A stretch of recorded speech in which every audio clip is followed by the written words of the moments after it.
Chapter I. Thought and Character. The aphorism.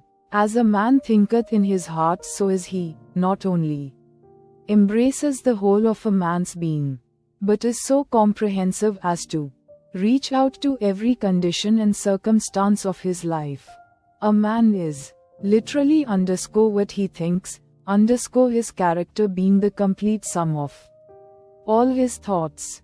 As the plant springs from, and could not be without, the seed, so every act of a man springs from the hidden seeds of thought, and could not have appeared without them. This applies equally to those acts called spontaneous and unpremeditated, as to those which are deliberately executed. Act is the blossom of thought, and joy and suffering are its fruits. Thus does a man garner in the sweet and bitter fruitage of his own husbandry. Thought in the mind hath made us what we are, by thought was wrought and built. If a man's mind hath evil thoughts, pain comes on him as comes the wheel the ox behind. If one endure in purity of thought, joy follows him, as his own shadow, show. Man is a growth by law, and not a creation by artifice. And cause and effect is as absolute and undeviating in the hidden realm of thought as in the world of visible and material things. A noble and godlike character is not a thing of favor or chance, but is the natural result of continued effort in right thinking, the effect of long-cherished association with godlike thoughts. An ignoble and bestial character, by the same process, is the result of a continued harboring of groveling thoughts. Man is made or unmade by himself. In the armory of thought he forges the weapons by which he destroys himself. He also fashions the tools with which he builds for himself heavenly mansions of joy and strength and peace. By the right choice and true application of thought, man ascends to the divine perfection. By the abuse and wrong application of thought, he descends below the level of the beast. Between these two extremes are all the grades of character, and man is their maker and master of all the beautiful truths pertaining to the soul which have been restored and brought to light in this age.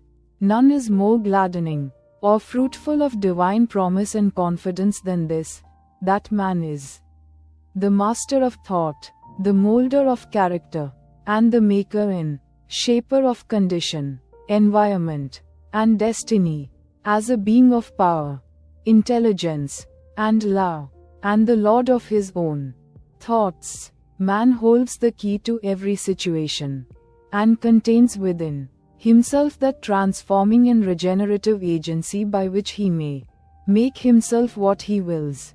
Man is always the master, even in his weaker and most abandoned state, but in his weakness and degradation he is the foolish master, who must govern his household. When he begins to reflect upon his condition, and to search diligently for the law upon which his being is established, he then becomes the wise master, directing his energies with intelligence, and fashioning his thoughts to fruitful issues. Such is the conscious master. And man can only thus become, by discovering within himself the laws of thought, which discovery is totally a matter of application, self-analysis, and experience.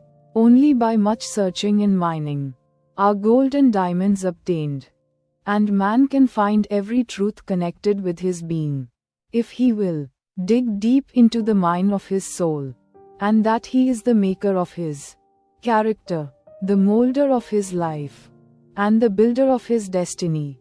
He may unerringly prove, if he will watch, control, and alter his thoughts, tracing their effects upon himself, upon others, and upon his life and circumstances, linking cause and effect by patient practice and investigation, and utilizing his every experience, even to the most trivial, everyday occurrence, as a means of obtaining that knowledge of himself which is understanding, wisdom, power.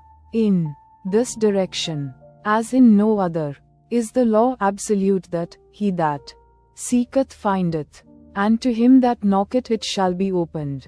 For only by patience, practice, and ceaseless importunity can a man enter the door of the temple of knowledge.